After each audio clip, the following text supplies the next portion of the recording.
جب عقیقہ ہوتا ہے ایک بچے کا تو لڑکی جو ہے اس کو جب اس کی خوشی پہ جو ہے نا ایک بکرا ذبح ہوتا ہے صحیح ہے. اور لڑکے کی خوشی پہ 2 بکرے ذبح ہوتے ہیں. کیوں؟ ٹھیک ہے.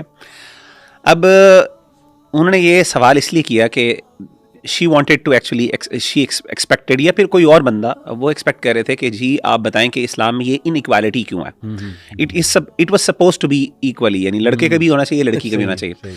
اب اسکالر نے, بڑے اچھے اسکالر ہیں, میں اگین میں عزت بار بار کروں کہ کئی لوگوں کو پتا ہوگا ان کا, تو اس لیے ان کے جنہوں نے سنا ہوا ہے ان کا کلپ یہ ان کا response with all due respect. تو انہوں نے کہا کہ انہوں نے جواب یہ دیا کہ اصل میں فنی جواب ہے. انہوں نے کہا دیکھیں یہ بکرا اس لیے ذبح کیا جاتا ہے تاکہ اس بچے کے ساتھ جو شر ایسوسیٹیڈ ہے نا وہ کم کیا جا سکے.